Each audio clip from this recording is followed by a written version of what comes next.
Today, we have with us Congressman Bobby Scott, who will talk to us about the importance of voting and what's at stake. Stay tuned for our annual Get Out the Vote show.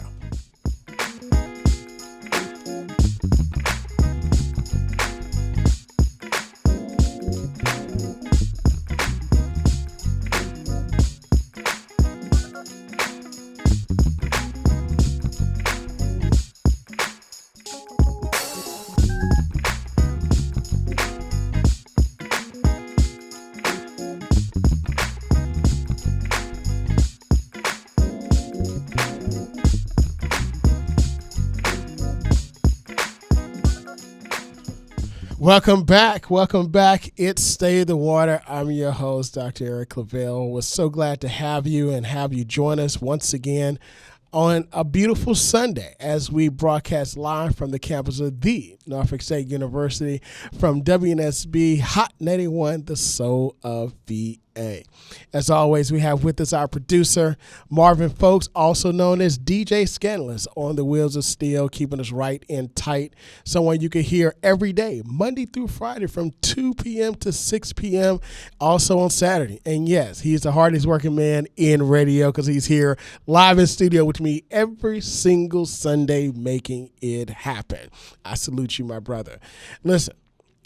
We had a phenomenal couple of months of our Commonwealth Conversation series where we talk with many movers and shakers that are out there doing great things across the Commonwealth, and many here in the 757. And also, we just came off of a phenomenal Mighty Dream Forum by Pharrell Williams, who's a honorary graduate of the university, and also we know the Spartan Nation, the Spartan Legion Band raised him. It was his inspiration for what he's doing today in large part. And we had an opportunity, our president, Dr. Javon Adams Gassing, the best president in the country, seventh president of Norfolk State, had an opportunity to open up, along with the drumline from the Spartan Legion, open up the Mighty Forum here in Norfolk, along with the Mayor Kenny Alexander, and also Mr. Pharrell Williams. And then also she appeared on stage. And not only that, but the last night, and Marvin, you were there, $2.5 million awarded to young entrepreneurs, African-American young men, young women. One of our former students received $50,000 after his pitch, right? I mean, phenomenal story. So we're going to highlight a lot of that in the coming months. But today we have with us a friend of the university, a friend of mine, and who I call the smartest person in Congress. And that's none other than Congressman Bobby Scott, here to talk to us about the importance of getting out to vote and what's at stake. Congressman Scott, welcome to Stay the Water. Thank you, Eric. Good to see you, and thank you for all of your good work. Look, I appreciate you so much. And listen, I gave the disclaimer. I said, listen, he's the smartest congressman out there in the House, hands down. It's not because he's my congressman or the congressman of Norfolk State University, but because you really are. So. Well, I appreciate it. And, you're talking about getting out the vote and the effect it has. We were able, in the last couple of years, as I've been chairman of the Education and Labor Committee, to have significant support for HBCUs. Norfolk State, in the last 2.5 years, Norfolk State and Hampton have both received about $100 million in federal assistance just from the Department of Education, in addition to whatever they've gotten from other agencies through grants and research grants and things like that. So the political process needs to continue to work. Absolutely. And people need to get out to vote to make their voices heard. Absolutely.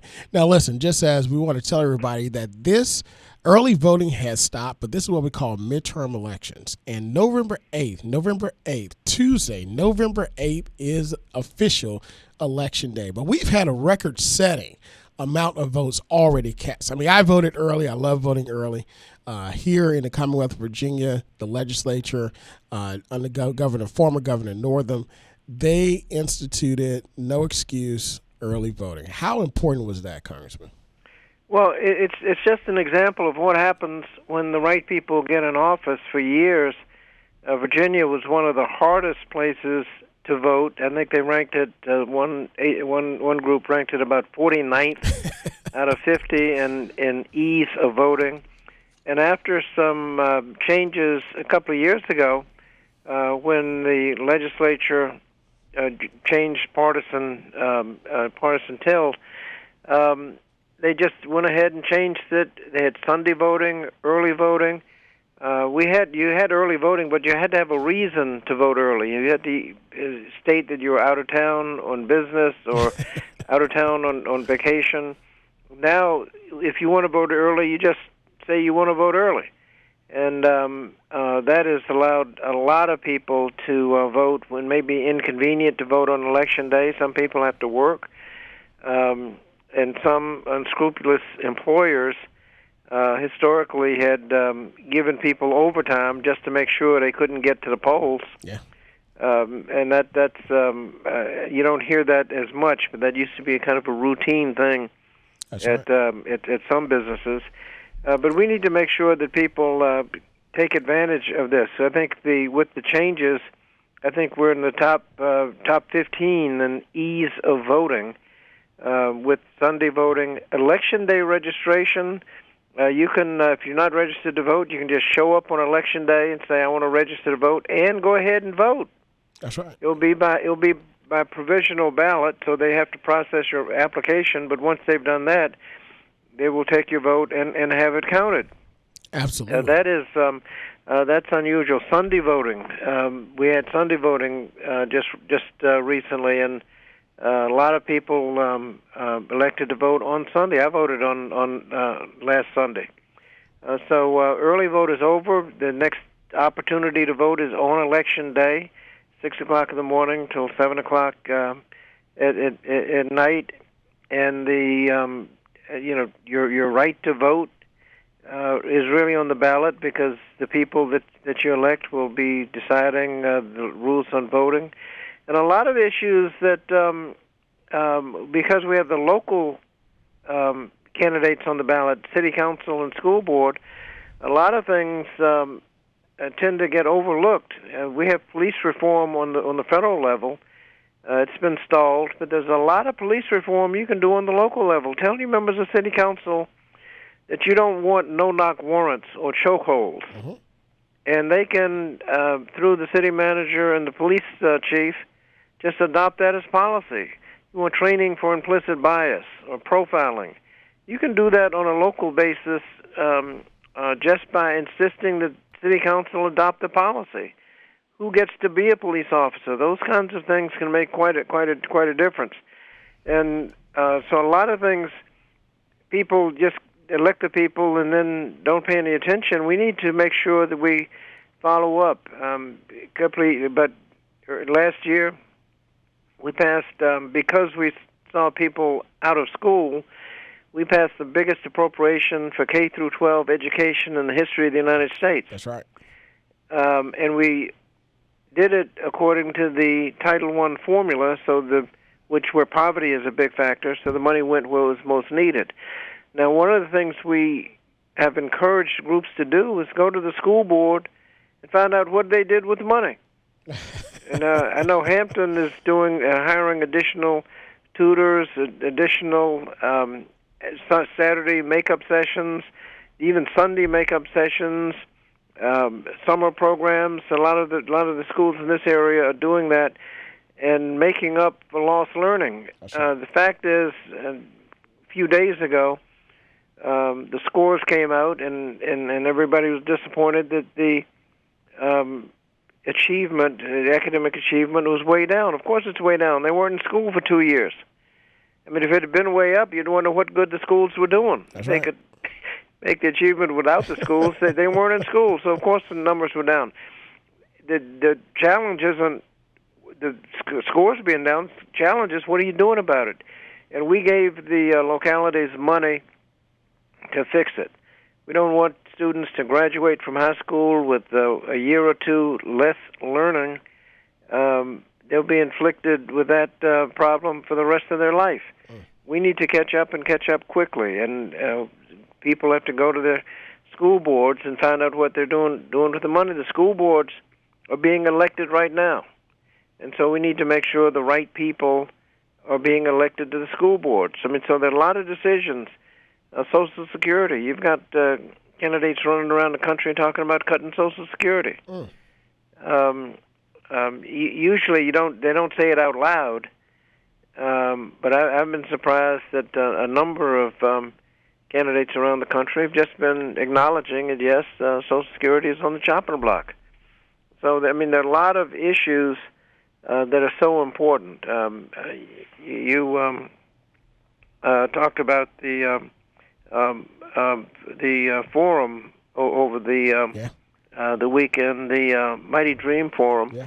I was at one of the sessions where some of the young businessmen needed to go to city council to get action taken, and they went to Virginia Beach and were successful on a 7-2 vote. Well, if it had gone the other way, they might not have been able to have a Juneteenth festival. Right. And the vote should not have been a surprise. We shouldn't be going up to a bunch of strangers asking for help. We ought to be going up to people we put there, asking them to do their jobs. So, I mean, all of these things, and I just mentioned business opportunities, with affirmative action being at risk in the Supreme Court. It's going to be even more important that we have the right people in office, because business opportunities could be at risk if we lose, the right to get affirmative action.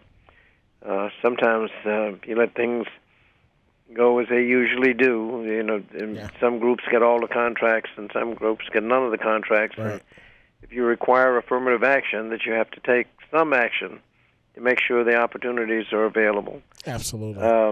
Then it can become more fair. But these guys, if one little group doesn't get all the contracts, they get mad. And look, we see that right now happening across the board. Congressman, you mentioned something. Matter of fact, I wanted to go to the importance of voting as it relates to the Supreme Court. Now, you and I both know, as the Supreme Court is usually fairly quiet, it's usually the conscience of our three-tier government, and they're the ones that decide issues based upon the law and facts. But it seems that the Supreme Court lately has been in a process of overturning decades and decades of decisions of various rights and freedoms, and more specifically, voting. Why is it so important? Well, what's the impact of not voting as it relates to these decisions by the Supreme Court? Well, President Trump has appointed 3 very conservative members of the Supreme Court. Had the 2016 election gone the other way, Hillary Clinton would have appointed those 3. Instead of having 6 conservative members of the Supreme Court, you'd have 6 more moderate progressive members of the Supreme Court. When you're talking about voting rights, when you're talking about other civil rights, when you're talking about affirmative action, those decisions would be now made by Hillary Clinton's appointees, not Donald Trump's. Donald Trump's appointees have been hostile to civil rights, hostile to affirmative action. The Supreme Court a few years ago, we found that by GAO report that the schools today are as segregated by race and class as they were in the late 1960s. Oh, my gosh. Okay. Louisville, Kentucky, and Seattle, Washington had a voluntary plan to try to integrate their more integrate their schools. The Supreme Court found that unconstitutional. What? Thank you. Now, it was a 5-4 vote, right? And we have to make sure that we elect presidents who will appoint people who will allow at least this wasn't mandated by anybody. They decided that segregated schools were not a good policy, and they wanted to do something about it. Right, and they're not. We have legislation pending that would provide grants to localities who want to voluntarily integrate their schools to give them technical assistance on how to get it done. The Supreme Court said you can do it, but the way they did it in Seattle and Louisville was unconstitutional. We can show them how to have effective programs and withstand constitutional challenges. So But the idea that you can't even you try to do voluntary school integration is how far behind we've gotten. We have cases. There used to be you used to be able to set aside a few seats in business opportunities or admissions to colleges, just a few, to make sure that somebody got in. In the Bakke decision, you can't even set aside any seats. You have to have it as they said. It has to be. You can consider it, but it has to be one of many, many factors. And over the years, how strong a factor it is has been contentious. Well, they're getting back to the days where you may not be able to consider race, and if you have discriminatory admission standards, like taking a SAT test that has been shown to be more predictive of your zip code and family income than anything about achievement. Grade scores in California, a few years ago at least, half the black students in the state did not have access to advanced placement courses, so the biggest GPA they could get was 4.0. That is not competitive getting into Berkeley. You need more than a 4.0 for anybody to even look at your application. Absolutely. And so half the black students, you get legacy. When if your parents went to the school when it was virtually all white, you get an advantage. They got a thing called developmental admits. That's when it looks like your daddy might make a big contribution to the college where they want you and they want to admit you. All of those have a discriminatory impact. Well, we haven't said much about those because you've got affirmative action. You kind of, you got discrimination on that side. You kind of lean a little bit. And so if you get rid of affirmative action, you got to go back to square one and start questioning all of the admission standards. And if they have a discriminatory impact, you got to question whether you can have standardized tests unless they are proven to be not discriminatory. That's right. You got another question of why don't you have ability to benefit as the standard for getting into college? If you have somebody that's low income, that if they get into, say, University of Virginia, they're likely to move up into the upper quadrant in income. If you get somebody who's already in the upper income, they'll stay in the upper income if they go to UVA. Why shouldn't the one who will benefit more have an advantage? I mean, these are the kind of questions we're going to have to start answering if they get rid of affirmative action. Absolutely. Congressman, well, first of all, let me just let everybody know that it's Stay the Water. I'm your host, Dr. Eric Claville. With us today, we have our U.S. Congressman that represents the Norfolk State University here in the Commonwealth of Virginia, Congressman Bobby Scott. And today we're talking about the importance of voting. This is our annual Get Out the Vote show.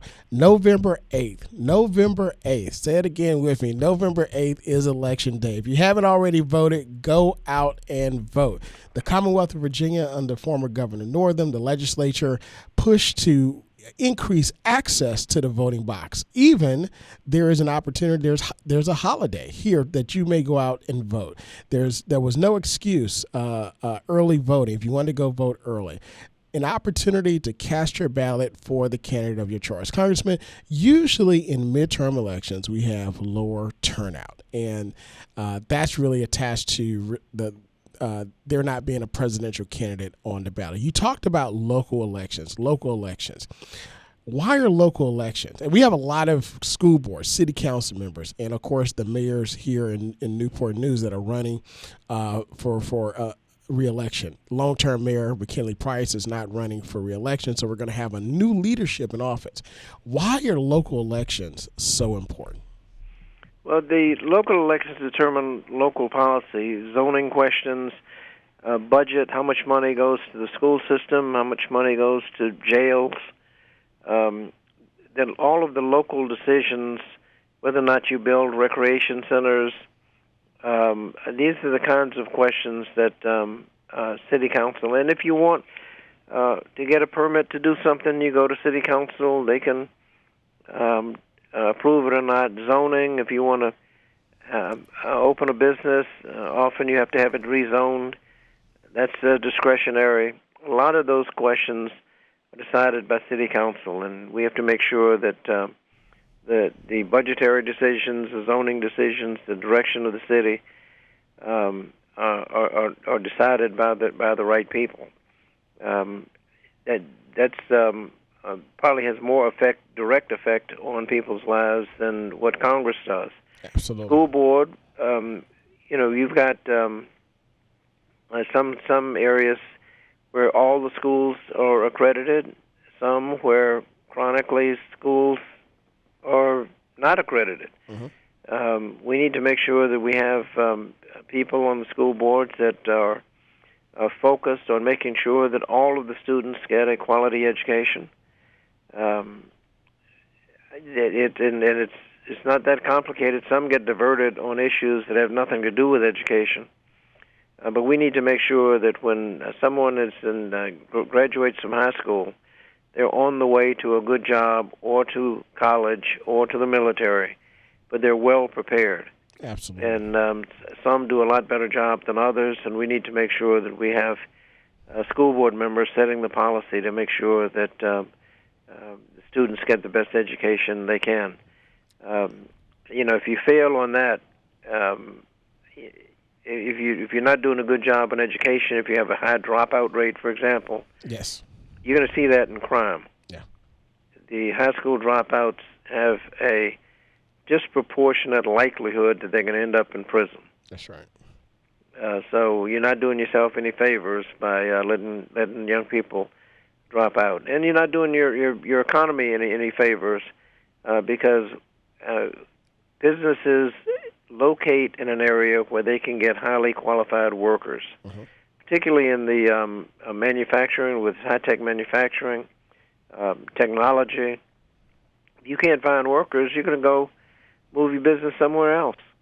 In every high-tech job, if you come into a business with 10 or 15 high-tech jobs, they're going to need accountants and everything else that would not be STEM-type jobs, and custodians and delivery people. I mean, when you bring in a business, you bring in a whole lot of activity.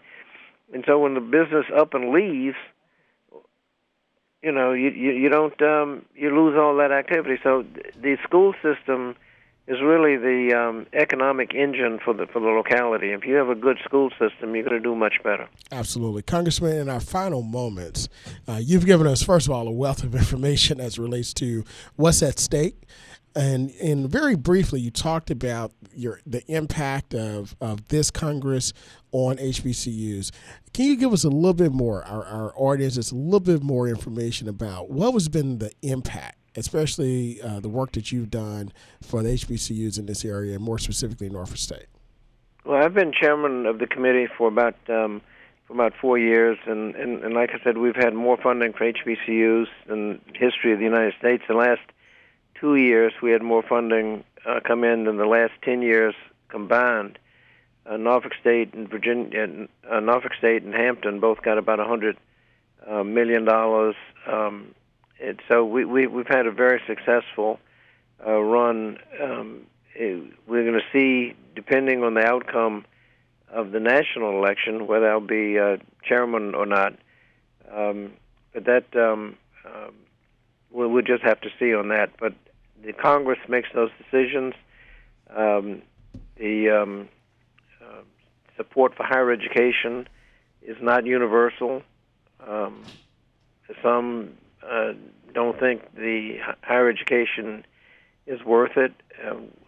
There's legislation pending to make college more affordable, significantly increasing the Pell Grant, reducing the interest on loans, making some of the public service discharge programs more generous so that people can actually afford to go to college without taking on crushing debt. I mean, there are a lot of things pending. Yeah. But I know the NAACP, this is nonpartisan, so we haven't told people who to vote for. But the NAACP has a slogan to vote as you please, but please vote. And my fraternity, Alpha Phi Alpha, has a program that's going on almost 100 years. A voteless people is a hopeless people. Absolutely. Look, I think that is enough said about that. You know, a voteless people is a hopeless people. And we all know as African Americans, we fought for many, many, many years, and many people died pushing for the right to vote. So we are telling everybody out there, go vote. Cast your vote. November 8th. November 8th is Election Day this Tuesday. Early voting just ended yesterday. Record numbers of individuals voted early. Congressman, I voted that Sunday as well, and it was good to cast that vote and know that I was doing my civic duty. But we want everybody across the Commonwealth, really across the country, go and cast your vote, because voteless people is a hopeless people. Congressman, as always, my friend, thank you so much for all that you do, not just for your district, not just for Norfolk State University, but really representing the Commonwealth in Congress with nothing but class and as a true statesman. Thank you so much. Thank you, Eric. Keep up the good work. All right. Thank you, Congressman. So everyone, again, November 8th, this week is our Get Out the Vote show. Get out the vote. Go and cast your ballot. Cast your ballot no matter where you live. If you don't know where to vote, make sure you contact your voter registrar's office. Make sure that you go out and find out exactly where you have to go vote. So make sure that you do that. Now, very quickly, I just want to go over a couple of races that we're having here on the local level. We mentioned the local level. In Chesapeake School Board, we have candidates that are up for election and re-election. Chesapeake School Board, candidates that are up for election and also re-election. Portsmouth School Board, candidates who are up for election and re-election. Norfolk School Board, Suffolk School Board, and Virginia Beach School Board, individuals who are up for election on the school board. City Council is up for election as well. The mayor of the city of Newport News is up for election. All of these local races. And also, one of the most contested congressional races. By the way, every congressional district is up for re-election, including Congressman Scott, the 3rd district in which he represents, the 2nd district that's represented by Elaine Luria. That particular race is right now up for hang up and try again. If you need help, hang up and then dial your operator. Thank you. Make sure you go out and cast that vote. Again, the 2nd congressional district, 1st congressional district, 3rd congressional district, all here. Every congressional district here in the Commonwealth of Virginia is up for election and re-election. So, Marvin, I don't see any reason why people shouldn't go out and vote. Do you? Listen, if you want to see change, you have to vote. And like you always say, Dr. Claville, all politics are local. Absolutely. Because, look, these are people you see in the grocery store, people you see at church, people you see at school, people you see every single day in your neighborhood. So go out and vote. And also keep in mind, all the congressional races are also on the ballot. So you heard the congressman, because of the election of former President Trump, we're seeing what we see now in the Supreme Court. So if that's not enough to get you out to go vote, I don't know what is. But once again, we thank Congressman Scott for really coming on and giving us a wealth of knowledge about what's been happening in Congress and also what's at stake on the ballot, both locally and federally. Once again, this is our annual Get Out the Vote show. Make sure you exercise your civic duty and go out and vote. Tuesday, November 8th, is Election Day. Look, join us next week as we do after the election with former Rector, Cox Communication Executive Gary McCullough as he joins us to break down the results of the election. It's Stay in the Water. I'm your host, Dr. Eric Claville. Go out and be great. God bless. We'll see you next week.